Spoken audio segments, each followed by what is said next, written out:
श्री शिवाय नमस्तुभ्यम दोस्तों, जैसा कि आप सब जानते हो कल है शनिवार का दिन और शनिवार के दिन पड़ रही है अष्टमी तिथि, जो कि इस दिन को बहुत ही खास एंड विशेष। दोस्तों, यदि आपके ऊपर बहुत ज़्यादा कर्ज की समस्या बढ़ गई है, आप कर्जा नहीं चुका पा रहे हो, आपने किसी व्यक्ति से पैसा लिया है या फिर कहीं बैंक से लोन लिया है, आपके ऊपर बहुत ज़्यादा कर्जा बढ़ गया है, आप बहुत कोशिशों के बावजूद भी कर्जा नहीं चुका पा रहे हो, तो ये वीडियो दोस्तों आपके लिए है। साथ ही साथ आपके घर में अगर बहुत ज़्यादा लड़ाई झगड़ा होता है, घर में जो है छोटी छोटी बातों पर झगड़ा हो जाता है, घर में सुख शांति समृद्धि बिल्कुल भी नहीं है, तो यह वीडियो आपके लिए है दोस्तों। साथ ही अगर आपके जीवन में धन संपदा की बहुत ज़्यादा कमी है, व्यापार में वृद्धि नहीं हो रही है, या फिर दोस्तों आपकी कोई अधूरी मनोकामना है जो काफ़ी दिनों से पूर्ण नहीं हुई है, या आपका कोई कार्य है अटका पड़ा है, तो इस विशेष उपाय को अवश्य कीजिए। इस विशेष उपाय को करने से आपकी मनोकामना अवश्य ही पूर्ण हो जाएगी। मात्र आपको 11 काले तिल और शहद से अचूक उपाय करना है। जो भी आपके जीवन में समस्याएं चल रही हैं, वो सारी समस्याएं खत्म हो जाएंगी। तो आपको क्या करना है दोस्तों, यदि आपके ऊपर बहुत ज़्यादा कर्जा बढ़ गया है, कर्ज से मुक्ति पाने के लिए इस उपाय को अवश्य कीजिए। इस उपाय को करने के लिए दोस्तों आपको लेने हैं 11 काले तिल, या आपको लेने हैं 7 काले तिल के दाने। साथ ही आपको लेना है 1 चम्मच शहद, उसे आप कटोरी में डाल लीजिए। अब आपको क्या करना है, अब आपको लेना है एक तांबे के पात्र में 1 लोटा जल। अब इस उपाय को भी आप सुबह से लेकर शाम तक कभी भी कर सकते हो। अब इन्हें लेकर चले जाइए आप शिव जी के मंदिर में। शिव जी के मंदिर में जाकर सबसे पहले आपके पास जो 7 या 11 काले तिल के दाने हैं, वो आपको एक एक करके कटोरी में डालने हैं, ऋण मुक्तेश्वर महादेव का नाम लेते हुए। एक एक काले तिल का दाना आपको जिस कटोरी में शहद है, उस कटोरी में आपको डालना है, ऋण मुक्तेश्वर महादेव का नाम लेते हुए। अगर आपके पास 11 काले तिल के दाने हैं तो आप 11 बार ऋण मुक्तेश्वर महादेव का नाम लेना है। उसके बाद इस कटोरी को आपको अपने हाथ में लेना है और महादेव के शिवलिंग पर ऋण मुक्तेश्वर महादेव का नाम लेते हुए आपको शिवलिंग के ऊपर समर्पित कर देना है।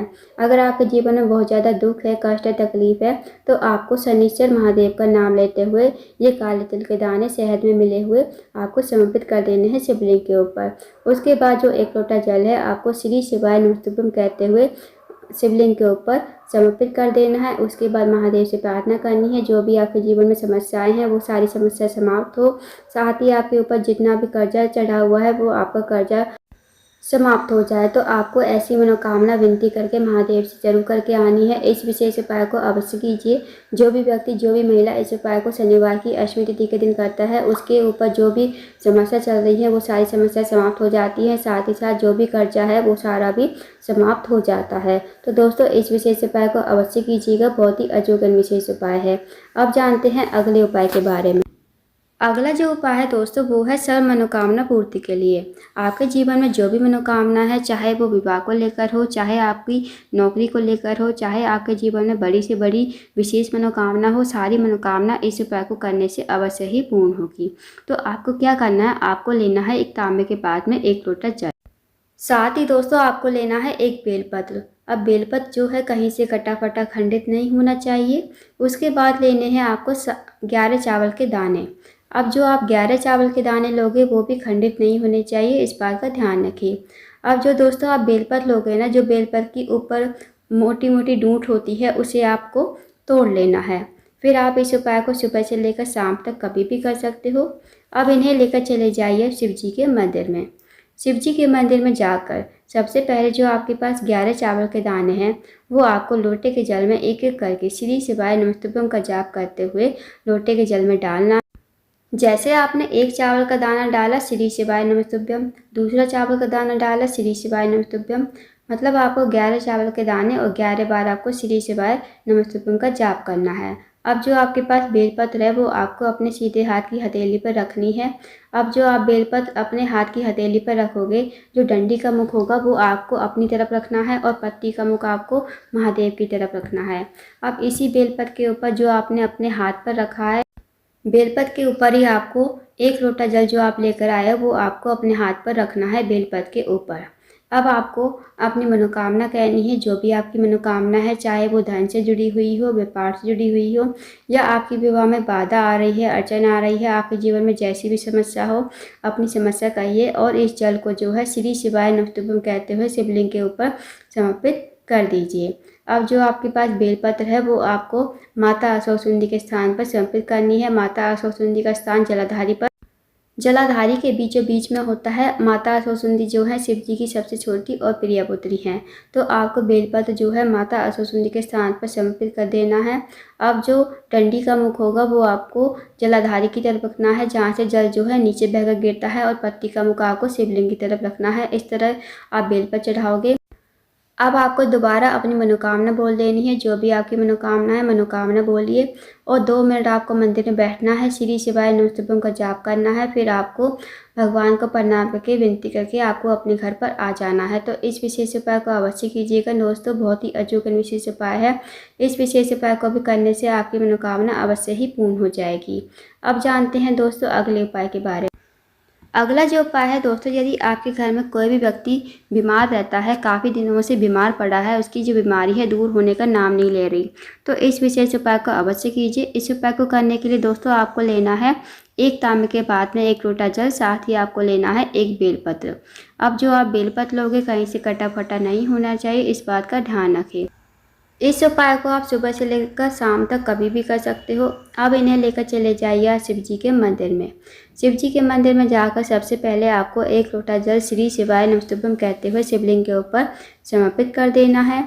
उसके बाद जो आपके पास 1 बेलपत्र है वो आपको अपने सीधे हाथ में रखनी है और महादेव से प्रार्थना करनी है उस रोगी व्यक्ति के लिए जो व्यक्ति आपके घर में बीमार पड़ा है, रोगीला है, उसके लिए प्रार्थना कीजिए और उस व्यक्ति का नाम और गोत्र बोलते हुए इस बेलपत्र को शिवलिंग के ऊपर समर्पित कर दीजिए।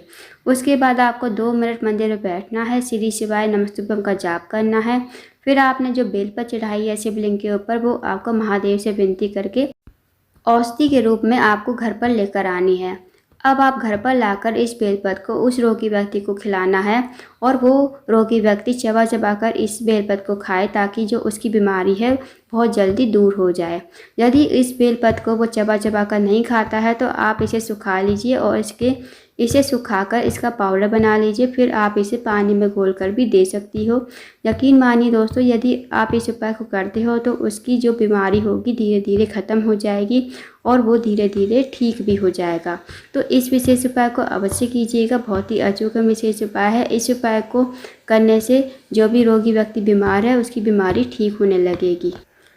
अब जानते हैं दोस्तों अगले उपाय के बारे में। अगला जो उपाय है, यदि आपके घर में पितृ दोष है, वास्तु दोष है या किसी भी प्रकार का दोष है, या आपके ऊपर जो है कर्ज की बहुत ज़्यादा समस्या बढ़ गई है, दिन प्रतिदिन जो है आपके ऊपर कर्जा जो है बढ़ता ही जा रहा है, तो इस विशेष उपाय को अवश्य कीजिए। इस उपाय को करने के लिए दोस्तों आपको लेना है थोड़ा सा आपको कच्चा दूध लेना है कटोरी में, साथ ही आपको लेने हैं 11 काले तिल के दाने, साथ ही आपको लेना है एक दीपक तैयार करना है आपको, और वो दीपक जो है आप गोल बाती का घी का तैयार करोगे या फिर आपको सरसों का तेल का तैयार करना है।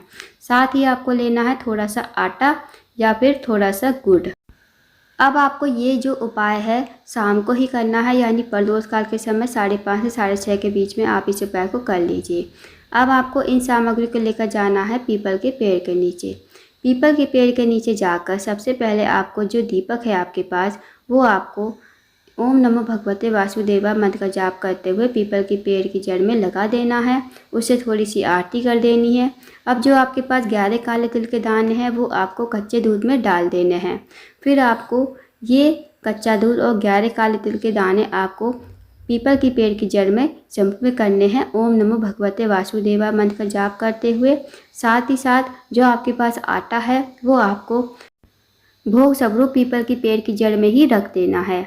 अब आपको वहीं पर बैठकर प्रार्थना करनी है नारायण भगवान से, माता लक्ष्मी से, क्योंकि शनिवार के दिन माता लक्ष्मी और नारायण भगवान का वास होता है पीपल की पेड़ की जड़ में। तो आपको उनसे प्रार्थना करनी है कि हमारे घर में धन की वृद्धि हो, धन प्राप्ति हो, या फिर आपके घर में पितृ दोष है, वास्तु दोष है, किसी प्रकार का दोष है, आप नारायण भगवान और माता लक्ष्मी से कहिए, और या फिर आपके जीवन में कोई भी मनोकामना, अपनी मनोकामना कहिए। फिर आपको वहाँ से अपने घर पर आ जाना है। जो भी व्यक्ति, जो भी महिला इस उपाय को करता है उसके घर के जो भी पितृ हैं वो खुश होते हैं और पितृ जो है तृप्त हो जाते हैं इस उपाय को करने से, और आपके ऊपर जो है पितरों की कृपा हमेशा बनी रहती है, और जो आपके जीवन में जो भी मनोकामना है, जो भी समस्या है, आपकी समस्याओं का अंत होता है। साथ ही साथ आपके जीवन में जो भी मनोकामना है वो अवश्य ही पूर्ण हो जाती है। तो दोस्तों इन विशेष उपाय को अवश्य कीजिएगा। बहुत ही अचूक विशेष उपाय है। तो दोस्तों ये थे कुछ विशेष उपाय जो आपको शनिवार की अष्टमी तिथि के दिन करने हैं। इन उपाय को अवश्य कीजिए। अगर आपको जानकारी पसंद आई हो, वीडियो को लाइक करना, शेयर करना, चैनल को जरूर सब्सक्राइब करना। कमेंट बॉक्स में श्री शिवाय नमस्तुभ्यम हर